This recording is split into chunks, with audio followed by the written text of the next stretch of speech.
Hello hi everyone, welcome to Sunrise Academy Hyderabad. నేను మీ Nani Yadav, Sunrise Institute director and mathematics faculty. ముందుగా తెలంగాణ రాష్ట్రంలో గురుకుల ఉద్యోగం సంపాదించిన ప్రతి ఒక్క ఆస్పిరెంట్స్కి మన సన్ రైజ్ అకాడమీ తరపున స్వాగతం, సుస్వాగతం. మరి ఆ ఉద్యోగం సంపాదించినట్టు దాని వెనక ఎంత కష్టం ఉన్నది అనేది ప్రతి ఒక్క విజేతకు మాత్రమే తెలుసు. ఒక మార్కుతో మిస్ అయింది, నాకు 1:1 రేషియోలో మిస్ అయింది అనే బాధ మామూలుగా ఉండదండి. మరి ఆ బాధ ఎప్పుడు ఉండాలి? నువ్వు ఉద్యోగానికి ప్రిపేర్ అయ్యే ముందు ఉండాలి.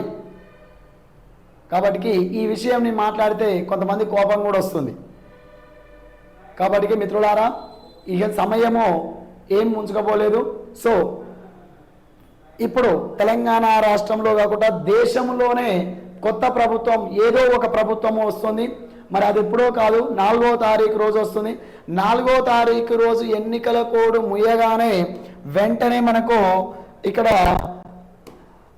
కొత్త గురుకులాలలోని పోస్ట్ వచ్చిన ఉద్యోగులందరికీ కూడా స్థాన నిర్ణయం, అంటే వాళ్ళకి పోస్టింగ్ ఏ గురుకులాలో ఇస్తారు, ఏ పాఠశాలలో ఇస్తారు అనేది 99% నాకు తెలిసిన విధంగా చూస్తే జూన్ 10వ తారీఖు కల్లా మనకు ఇచ్చే అవకాశం ఉంది.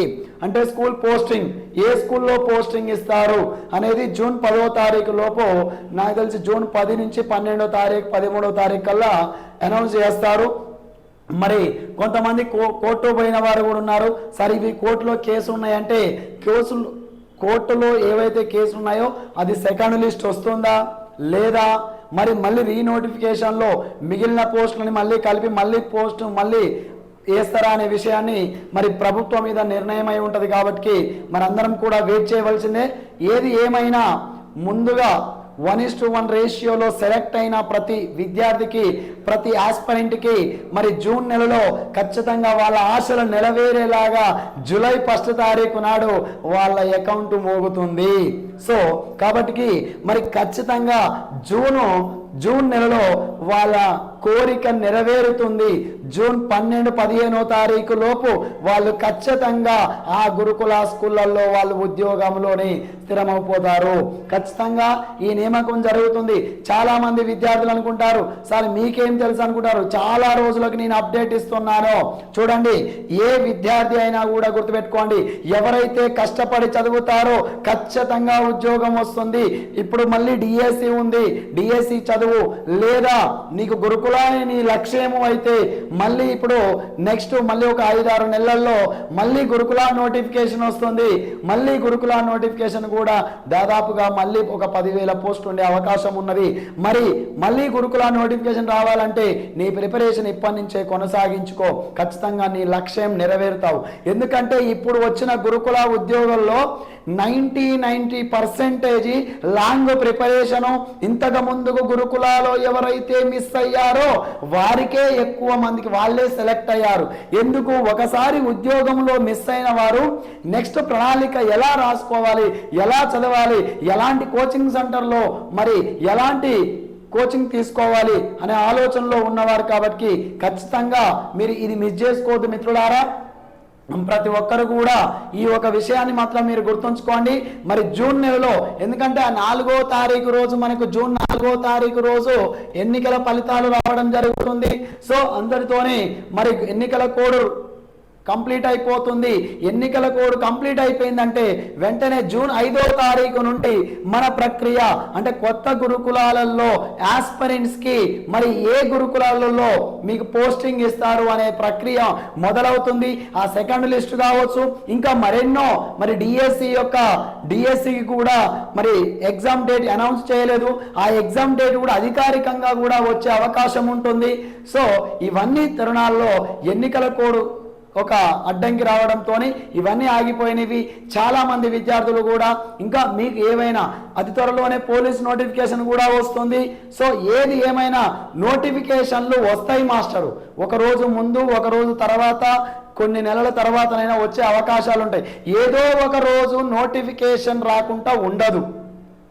కానీ మరి ఆ వచ్చిన రోజు నువ్వు ఉద్యోగం సంపాదించాలి అంటే ఖచ్చితంగా నీ ప్రిపరేషన్ అనేది నీకు నువ్వు ప్లాన్ చేసుకో. ఒక ప్రైవేట్ ఉద్యోగం చేసుకుంటా చేస్తావా, ఒక ప్రైవేట్ ఉద్యోగం చేయకుండా ఓన్గా ప్రిపేర్ అవుతావా, కోచింగ్కి వచ్చి ప్రిపేర్ అవుతావా, అది అంతా నీ మీద ఆధారపడి ఉంటుంది. గుర్తుపెట్టుకో మిత్రులారా, ప్రతి ఒక్కరికి కూడా ఉద్యోగం రావాలి, కష్టపడి చదవాలి, చదివితే ఉద్యోగం వస్తుంది. ఎవరైతే కష్టపడతారో ఏదో ఒక రోజు సక్సెస్ అవుతారు. చాలామంది ఈ సమాజంలో అనుకుంటారు, ఏమనుకుంటారంటే ఏమో మల్లయ్య పోయి చదివిండు, ఆయనకు వచ్చిందా, ఇక నువ్వు పోయి చదువుతానవా అంటారు. అవన్నీ తప్పు అని మాటలండి. ఎందుకంటే 2 కాళ్ళు 1 చేయి లేని వాళ్ళు కూడా ఎవరెస్ట్ ఎక్కారు. మరి అంత నాలెడ్జ్ ఉన్నవారు కూడా కాదండి, అంటే అక్కడ పట్టుదల, ఆ పట్టుదలతోనే వచ్చారు. చూడండి, ఇప్పుడు మీరు గమనించండి, మన తెలుగు రాష్ట్రాల్లో ఇంతకుముందుకు ఐఏఎస్ 1-2 సెలెక్ట్ అయ్యేది, ఇప్పుడు 100 మంది ఐఏఎస్లు కూడా అవుతున్నారు. అంటే కృషి పట్టుదల ఉండాలి.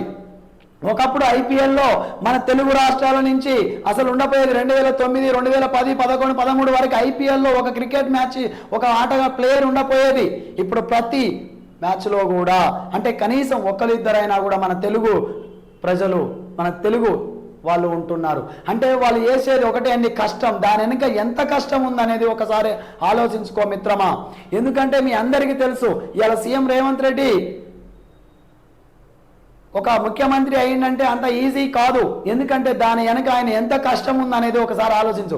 ఒక సీఎంగా, మాజీ సీఎంగా మరి కేసీఆర్ సారు మరి 10 సంవత్సరాలు మన తెలంగాణని పరిపాలించిందంటే ఎంత కష్టపడ్డాడో, దాని వెనక ఎన్ని సంవత్సరాలు ఆయన కష్టం, జీవితం. 2004, 2005, 2006లో ఆయన పరిస్థితి చూడు. 2009 అమర నిరాహార దీక్ష చేసినప్పుడు ఆయన పరిస్థితి చూడు. తెలంగాణ రాకముందుకు అంటే ఎంతో కష్టపడితే ఫలితం ఏదో ఒక రోజు వచ్చింది. సో నువ్వు రోజు కష్టపడు, నీకంటూ ఒక రోజు ఉంటుంది, నీ అదృష్టమైన రోజు నీకు చెప్పి రాదు. అది ఎప్పుడు వస్తుందని నువ్వు వెయిట్ చేయాలి. ఎప్పుడైతే వస్తుందో టక్కున తీసేసుకోవాలి. సో ఆ వేలో నువ్వు వెళ్ళు మిత్రమా. నేనేం చెప్తున్నా అంటే, ఎవరైతే కాంపిటేటివ్గా ప్రిపేర్ అయ్యే ఆస్పరెంట్స్కి మరి మన sunrise academy YouTube channel subscribe చేసుకోండి. ఎవ్రీ అప్డేట్ నేను ఇవ్వడానికి, నాకు తెలిసిన అనుభవం ప్రకారంగా, నాకు తెలిసిన ప్రకారంగా మీకు అప్డేట్ ఇవ్వడం జరుగుతుంది. Thank you, all the best.